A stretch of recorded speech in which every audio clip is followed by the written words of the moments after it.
In this video, I'm going to cover a tool called Netexec. If you're unfamiliar with it, I highly suggest you go to their wiki at this website here and read up on it. So, according to the website, it's a network service exploitation tool that helps automate assessing the security of large networks. And I'd agree with that.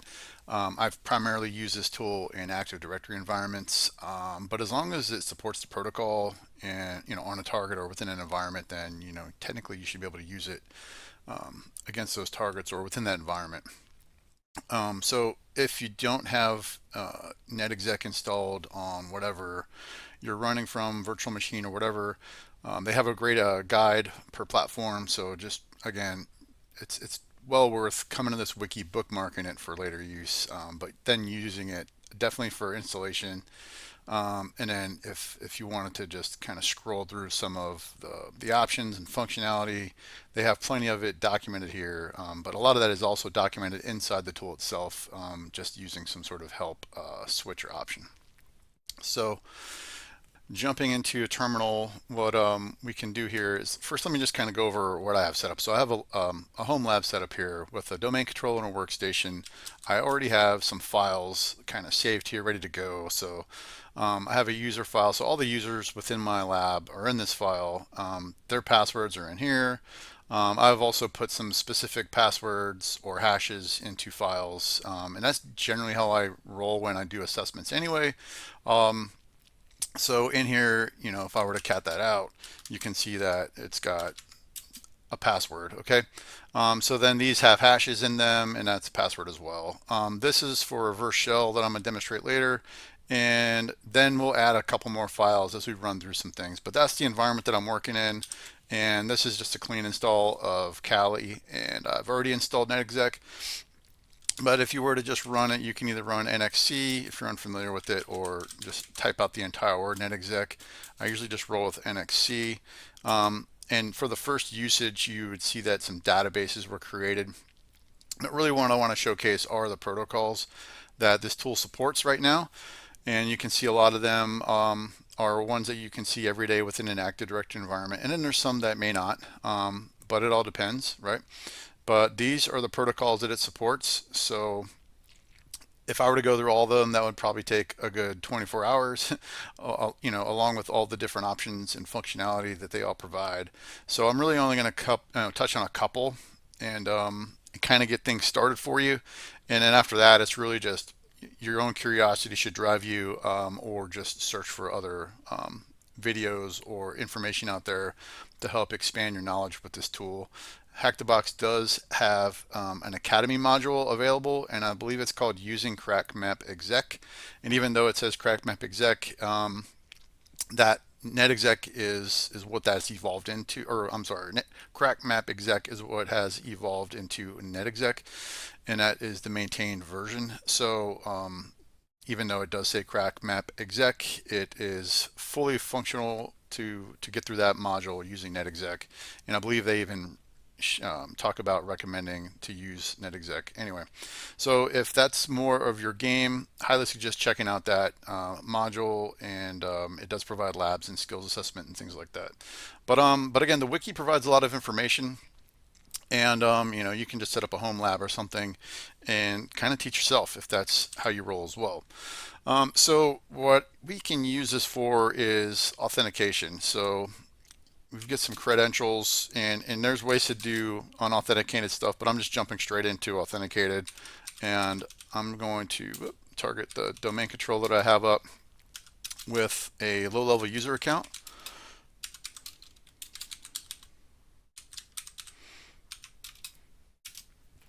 So what authentication looks like is this. Okay, so I submitted a username and a password. You can see that this is a domain account. You get the host name, you get the protocol, or the port associated with the protocol. Again, host name, domain name. SMB signing is enabled and required. SMB version 1 is not enabled.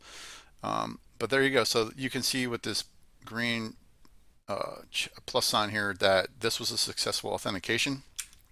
And if it was not successful, it's pretty self-explanatory, right? Logon failure, and you've got the red dash here, meaning it was not successful. So this is checking domain accounts. Depending on your environment, you may have to put a -D along with the domain name. But in my case, since it's just one domain controller that's up and running in a workstation, I don't really have to worry about specifying the domain here. But if I did want to target a local account, so let me just target that workstation that has some local accounts on it. All you need to do is give it the local auth option here, and it's going to check and see if, hey, can this can this username and password combination here authenticate? And since we've already seen what a failure looks like there, I mean the authentication doesn't look any different. Aside from, instead of seeing a domain being used, you're seeing the host name being used. Okay, so that is a local account being validated for authentication. So those are the two differences from username and password and domain and local authentication, right? So you can also use pass the hash to authenticate as well. And let's see, so I have dvader, and I have that user's hash. So instead of a -P, we're using a -H, and within this file is that user's hash.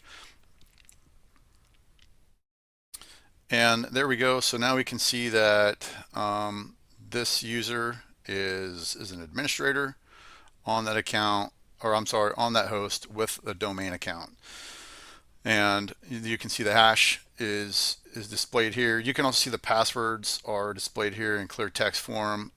This is an elevated account, and we can tell because there is a pwned that is next to the hash value, and that comes into play later on when you're definitely trying to run some modules and or identify quickly what level of kind of where that account stands. Is it a low level user, or is it a high level user? Okay, so there are some things that I'm going to show you that you can modify a configuration file so that this is redacted, and then you can change this to whatever it is you want to do and do some functionality changes there. So the reason I do that is just for submitting reports with screenshots in them. I generally, these are redacted in my reports. So if I can just redact them from the get-go, and then I have to sit there and put a block of something to mask the information, then that to me is the best way forward. The same thing goes when I start throwing in passwords and hashes. I always drop them into individual files so that, again, I don't have to sit there and mask that information with my screenshot editing program here for any report that I'm submitting. So let me actually jump into that after I run through password attacks. That way we can build some information into the database. So I already have some user files, right? And I'm going to target the domain controller. So the users, text file, and the password text file. And I'm just going to hit enter. Okay, it's going to run through, and hot dog, I already have one hit. And if I were to list out the users, we can see that I have a short list, but there's more than just dvader. Okay, but we can see right at the get-go that this user is an administrator or has elevated privileges, so some administrator rights on the domain controller with a domain account, and yeah, that's not good. But what of note here is it stopped here. So if I were doing an assessment and I had a list, I was able to enumerate the password policy, and I could say, hey, I can run like just a brute force password attack here with a word list, and not have any worries about locking out accounts and doing things like that. So I would want it to run and try and identify as many as many users as I can that may have weak passwords in use, or reusing passwords or things like that. So I would want this to keep running, because while this is a great finding, I would rather identify all the weak components within some sort of authentication mechanism here, and this being just usernames and passwords. So we can do that. And before I progress here and show you how, one thing you can do with these protocols is a -H to list out the help. And you can do that. Let me clean this up real quick and show you. You can do that kind of anywhere. So let's say I was, starting to do this and I was like, oh man, I don't remember exactly what to do here. I can throw in a -H and it's still going to help me list out some information. Because I didn't put a password in here, it gave me this, which maybe is all I need. But if I wanted to see a little bit more, I can throw my entire command in there and go, hey, I needed to know, what's the switch for a domain user, or I'm sorry, for a domain. And you can kind of punch through here and look at that. But where I'm at here is the authentication part. Okay, so what I'm going to do is I'm going to add this thing here called continue on success. And what this is going to do is just going to continue authentication attempts even after I get a solid hit. Okay, so what that looks like is simply, just continue on success. And this way I can identify all hosts that are, potentially using, some sort of password that I have in my list. And you can see a lot. So I've got some I've got some authenticated low-level user accounts, and I have another authenticated, elevated account that also hit. And that's just on the domain controller. So I can also run this against the entire subnet. And it's gonna run the same, just across all the hosts. That's, I can just, there we go, clean that up.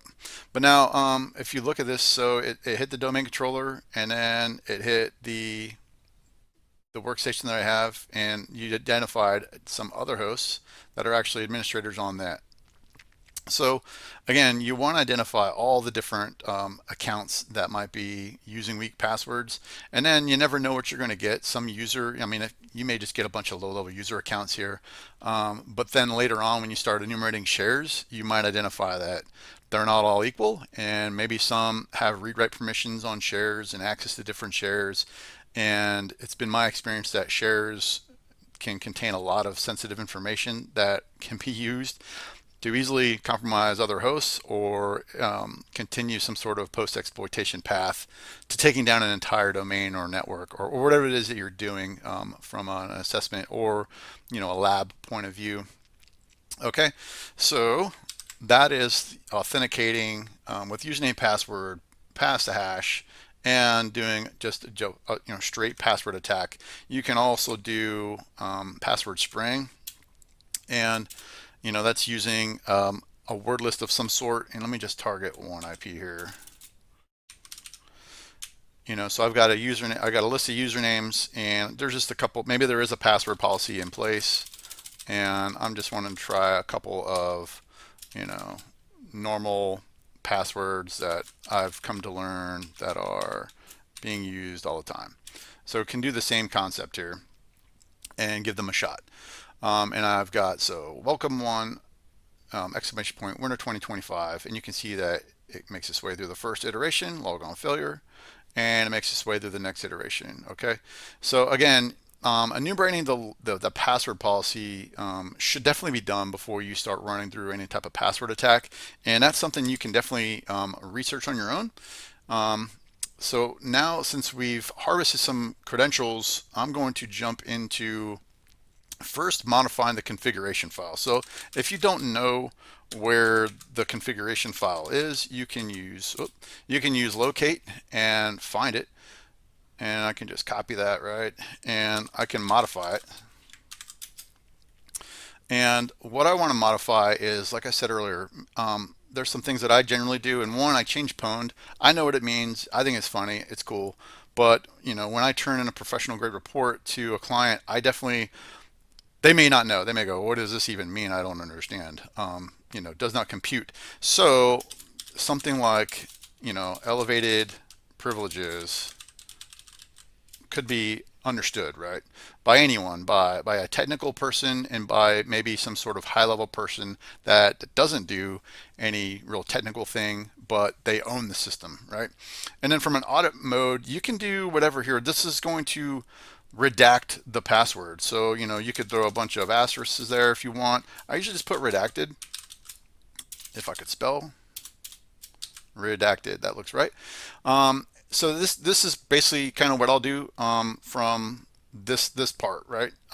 I changed this to elevated privileges. I changed that to redacted. You can change to whatever you want, or you can leave it as is with the defaults. Some other things you can do here, you have Bloodhound. So if you're running Bloodhound and you've got that information uploaded into Bloodhound, change this to true, ensure all the other information with your whatever your Bloodhound edition you're running, and it will ingest the authentication information into your Bloodhound results. So, you know, if you own a user from a Netexec scan, then it's going to update your Bloodhound information and basically mark that user owned for you. So it just automates some of the cool things or some of the cool features of Bloodhound for you.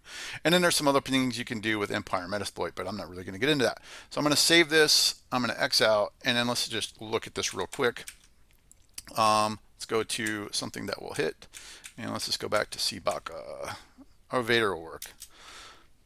Okay, so now we can see that, you know, from if I was going to take a screenshot, this is what I want. I have a hidden hash value, I have a redacted hash value, and it tells whomever's looking at this that I have credentials with elevated privileges. Okay, and that's it. So that's how you can manipulate the configuration file, or, you know, configure it for your needs.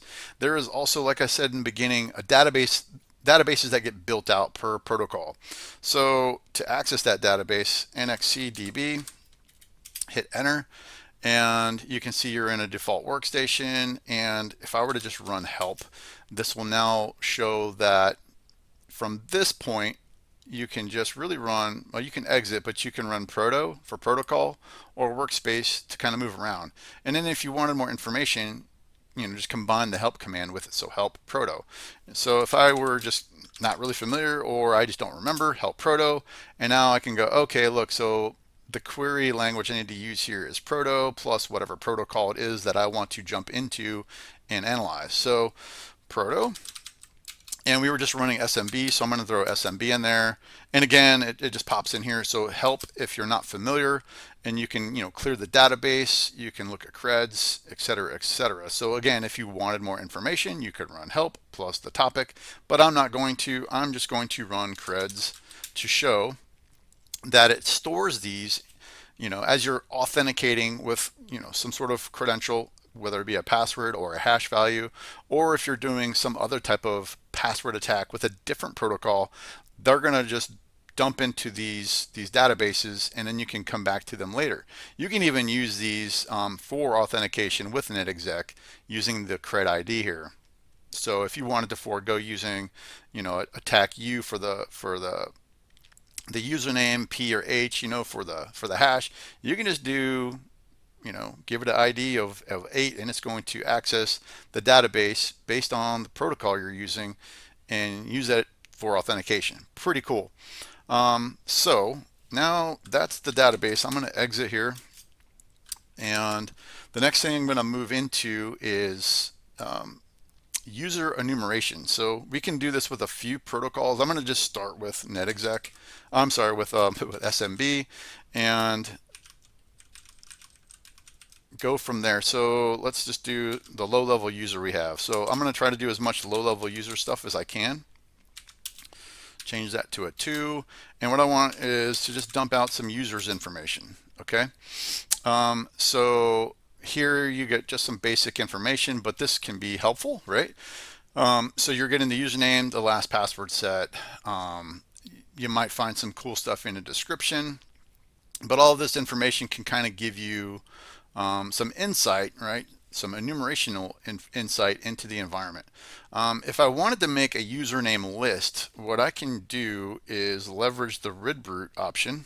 So let me just up arrow that, and I'm still within the SMB protocol here. And we can see it dumps out all the RID information, right? But it's including, so we got users, we have groups. So if I wanted to use that information, like this would be great to create a username list, right? And I can easily do that with just some Linux foo. So I'm just going to copy this over for the sake of saving time. But let me scroll up. So again, I'm grepping off the site, the SID type user, and then after that, I'm just cutting out the username essentially. Okay, so that's what's going down, and I'm just gonna, push it into a file here. So I can hit enter. It's gonna do its magic, and then I can, yep, it's there. I can cat it out, and now you can see that it's cut out all the information that I want for a username list. Now I can further cut things out, like, hey, I don't want to, target some of these, but I can use that to just build up a username list and then start running maybe that password attack that I did previously. Okay. So a lot of functionality that you can do outside of just running the command, but you can tie other Linux commands, like grep and cut, to the output and store it and use it later for whatever it is you need to do. Okay. So I mentioned shares earlier, and they are usually a pool of information, and this has a great feature for enumerating shares, and it's just as simple as that, just attack shares. And you're either going to have access to stuff or you won't. So depending on how lazy people are with security, you might find something that a low-level user here has read-write access, and maybe they legitimately need that access, right?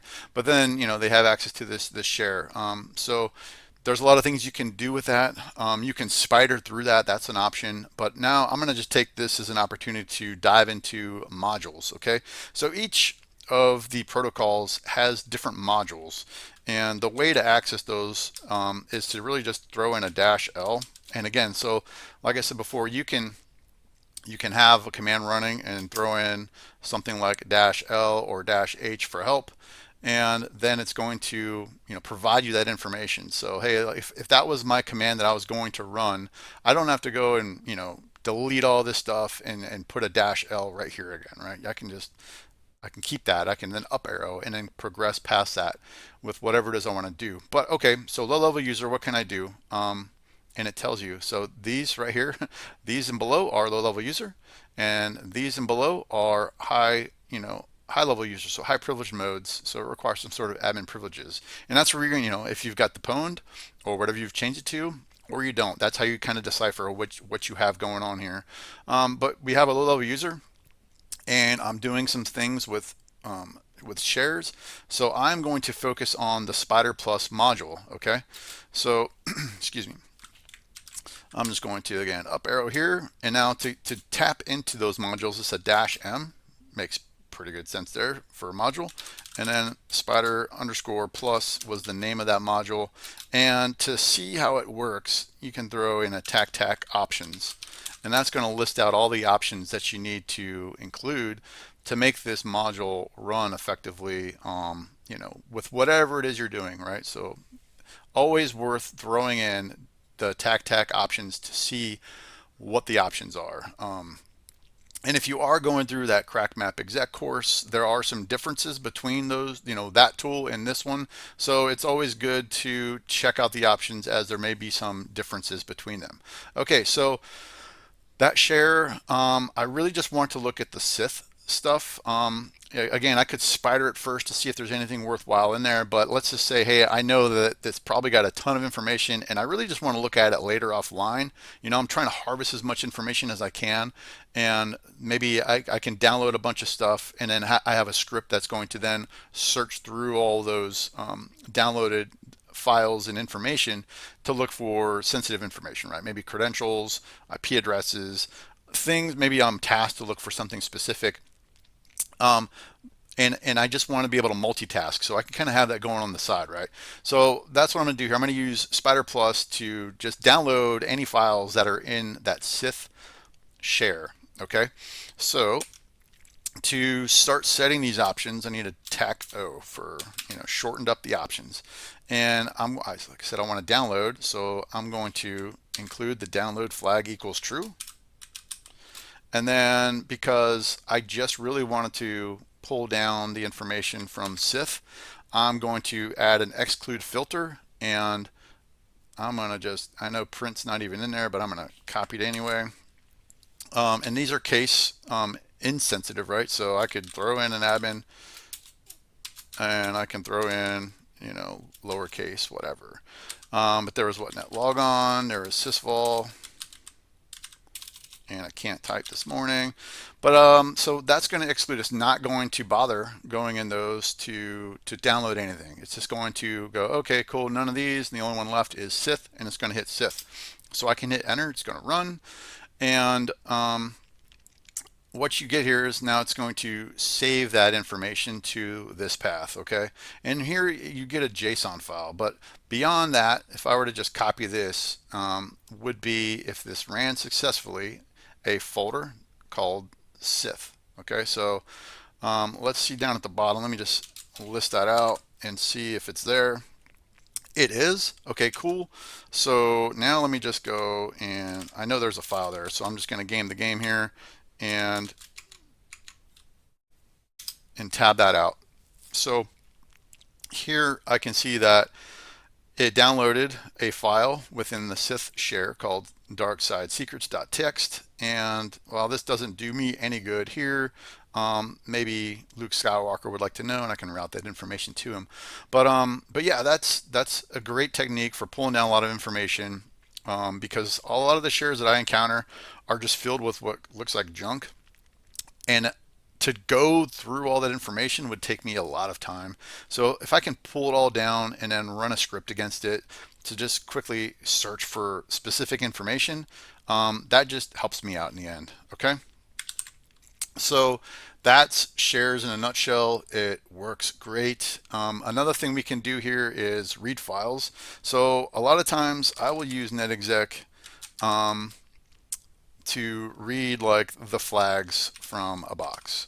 So let me see here. And to do that, like to execute a command that will read a flag, I need to have a high-level user account. So dvader is someone I need to use for this, and let me just use the password. And so there's two options for this, and here let me just split this horizontally and run SMB help, and I'll scroll up to it. Okay, I don't really have to scroll up. Here you go. So you can execute commands two ways. So a dash lowercase x, and you've got the dash x. So you're running a CMD command or a PowerShell command, just using those switches. And again, you do need a high-level account to do that. Okay. So again, I know dvader is an admin on that host. So I want to read a flag. Let's say that I've got a hack the box flag on there, and I want to read it. So it should be in the users administrator, and again, administrator. The desktop is generally the location, right? And text, and let's see what we get here. Okay, so it ran. Again, elevated privileges are necessary, and I have the flag, right? So, I don't necessarily have to use some sort of remote access tool, or some other type of, tool to remotely access that host to read something, and then print it on my side. So then I can copy this, paste it in, and cool deal, I've got the flag. So, but beyond that, again, so it can run those commands. So dash lowercase x for CMD, and then uppercase for PowerShell, right? So what I also use this for is bringing files over. Not saying that I get lazy, but it's like, well, why not? Like, I have the ability to. So if I just spin up a Python, server here, HTTP server, in here, like I said, I've got a reverse shell. So let me just up arrow and just kind of make some changes here. I'm going to use PowerShell and invoke web request. So, and I want to say my IP is 8. We'll find out if I'm wrong here in a second. And it is reverse.exe, and I'm going to out that to somewhere neutral. So let's go to public users, and I'll put it in downloads and call it rev.exe. Okay, so let me just verify this looks right, and I'll know if it's not, because it won't get it here, right? And it did. Okay, so we can see it retrieved the file, from my side.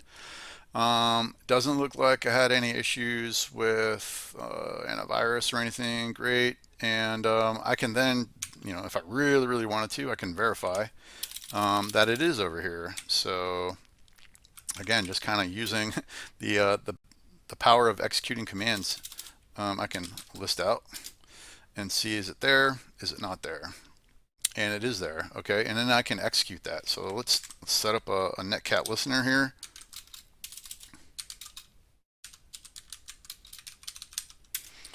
And just up arrow that. Let me give it the rev.exe, and I just wanted to execute that. So everything looks like it worked. It ran, and yeah, I've got a reverse shell now. So who am I? Cool, great. It worked. I've done this with Legolo as well. I will just sit there and move over a Legolo agent and set up my proxy on this end and then run it as if I was remotely on that host just to start setting up my pivots. So you can do a lot of things. Again, you're executing those commands. So yeah, that's it. So super useful tool. And again, you need high-level privileges to do that. Another great high-level privilege thing to do is to continue harvesting credentials. And again, high-level accounts required, but we can dump the SAM database, and this is the domain controller, so there really shouldn't be anything going on here. But you can do the LSA secrets, and yeah, I don't have much going on, but again, you start running these things in an environment and it can get nuts. You can do the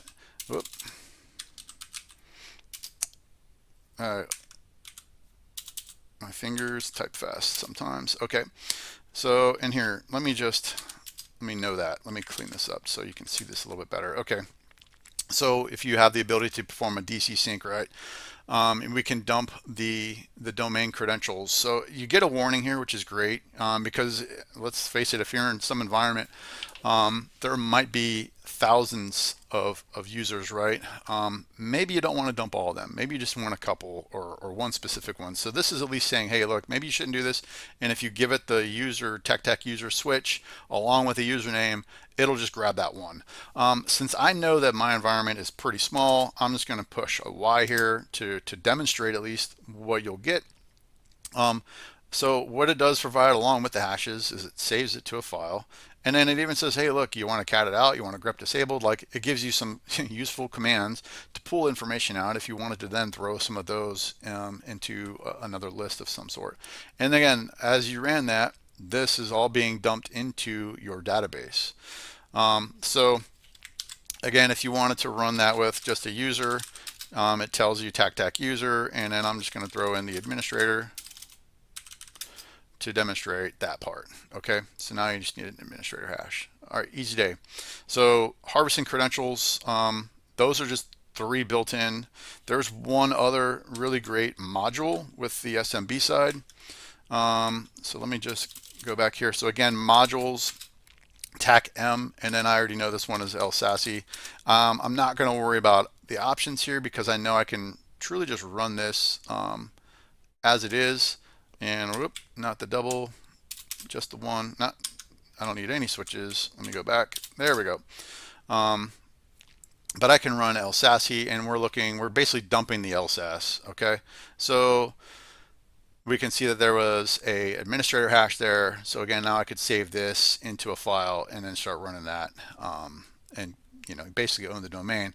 But if you do run some of these and you don't get any output, and you have it an elevated account and you're running it, it may not be any error on your side. It may be a security control that's being used on that host that is, alerting to that sort of command being run. Like, hey, we don't allow LSAS to be dumped at all, and you're triggering alerts. So there's some OPSEC considerations as you're running these, and maybe you don't see the output again that you are expecting.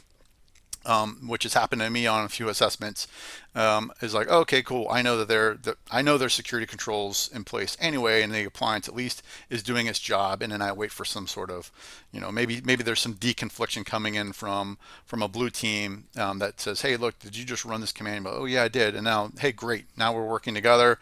My command got caught. Awesome. I'll throw that into my report. Okay.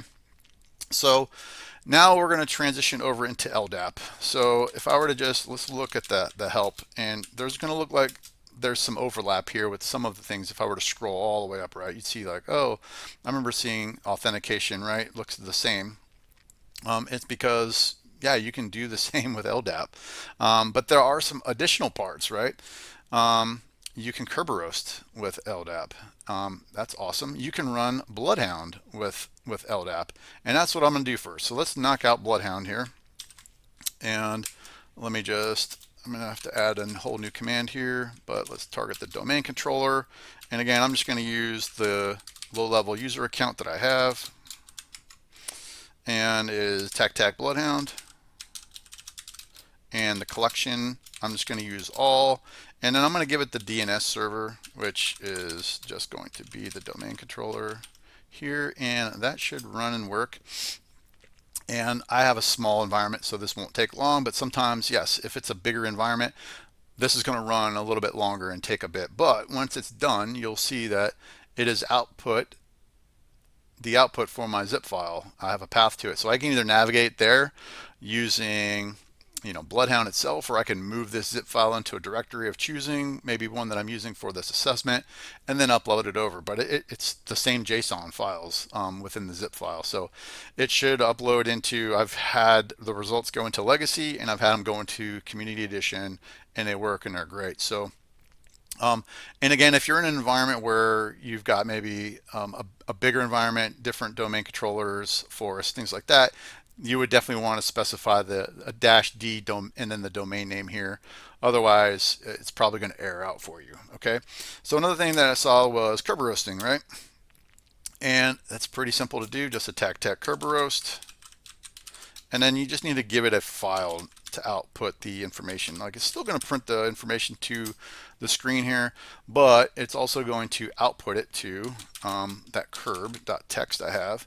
So now if you wanted to, you could run this against a word list using hashcat. So Kerberoasting, and the ASREP roasting is in there as well. So LDAP modules, we've already gone through the the SMB side, so let's look at LDAP modules. So again, wherever I want, as long as I have the ability to, I can toss in that -L to list the modules related for the LDAP protocol here, and we can see that the only ones available are low-level privileged users. Does that mean you can't run them as high? No, it means you can really run these with any account that you have. So I mean, even if they had guest permissions enabled, or you could authenticate with no username and password. If you were able to identify that early on, then you could technically probably still use these modules. It all just depends. But at the very least, low privileged modules, low level user accounts. So let's look at the ADCS one here. And I'm just going to delete this, give it a -M again for the module, and ADCS. And let's look at options. Okay, so we can see that basically we need a server. Okay, so I can now, let me just get this up to the top of the screen. Let's run this without any options and see what happens. Great. Okay, and then before, let me run this again with the options. It said if I wanted to include an option, server, default's none, but I can use the CN name, right? So okay, I've got that information here. So now I can just up arrow. Let's give it a tech O. And I'm going to copy and paste that down here. And now I'm just enumerating, and whoop, that didn't work for some reason. Because I didn't give it the server. There we go. Hold on, let me clean this. Now, yeah, let me clean this up real quick. Let me just up arrow that. And it was server equals. Now it should work. That was myself getting ahead of, that was me getting ahead of myself. Okay, so Now that I've ran it with the proper option here, which is server equals and then the name of the CN here, now I can see that there are some templates in use, and I could then start researching these templates, or at least the CA side of things within the Netexec Wiki, to see if there are any attacks that I can do with the tool itself. And I believe there are maybe two. So definitely something worth researching if you find yourself up against some certificates. Okay, the last thing I'm going to cover here is one last SMB module. It is about RDP, and let me just use that to list these out. It requires high-level privileges, and we can see here it is simply RDP, and it can enable and disable RDP. So first, let's just check and see if RDP is open on the domain controller. I'm not really sure. I don't think it is. So no, it's closed. Okay, so let me just up arrow, go to the module. It was RDP, and let's list out the options here. And looks like it's pretty simple syntax, right? We got action, and I can just do equals enable and should be good. There's more options here, but that should work for what I need it to do. So let me just go back again here to attack O, and it was action equals enable.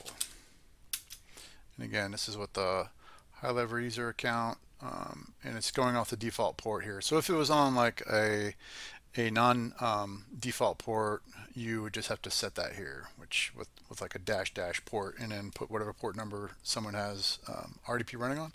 Okay, so let me up arrow back to Nmap and verify that, hey, it is now open. Cool, so I should be good to, I'm just going to copy paste a pre-made command here. So I'm going to use Vader. I'm using his hash here to pass the hash and gain RDP access. Okay, and this is kind of just to prove one other thing that you can do here. So if you ever run into that, so blank passwords, got it, when doing some sort of pass the hash for RDP, and you get hit with this, it's not the end of the world, because remember, with elevated accounts, we can leverage them to execute commands, right? So I can go back to this one, and I'm just going to copy paste again here for the sake of saving some time. But I am going to disable restricted admin. Okay, and this should run, and if it successfully runs, then I should now be able to RDP in with pass the hash, and just like that, it worked. Okay, so that really wraps up what I wanted to cover here today, and hopefully this taught you either a couple new things, or just maybe sparked your curiosity to then start digging into the wiki. Or like I said, if reading the wiki and some YouTube videos isn't doing enough for you, definitely check out the Hack the Box module. That might be what you need. It does include, again, like labs and skills assessments to help test your learning. And then after that, yeah, like I said, build your own lab out. I think you get a lot from building your own lab and then messing around in it. But if that's still outside of your scope, maybe you just don't have the hardware requirements, then but you do have access to, say, try Hack Me, or even Hack the Box Academy with their different labs and stuff. Go spin up one of those. As long as it has, again, hosts with these protocols enabled, or if it's like one of the Hack the Box Active Directory type of environments, spin it up and just start messing around with stuff. Play with it as you're playing with things. Update your notes, and do some self-learning there. If you'd like to see some other videos that are more specific towards the protocols, just I don't know, drop it in the comments, I guess. I'll eventually see them, and then if I have time, I'll make some other videos that are just specific to the protocols that show things outside of what I didn't cover here. Okay, that concludes this one, and thanks for watching.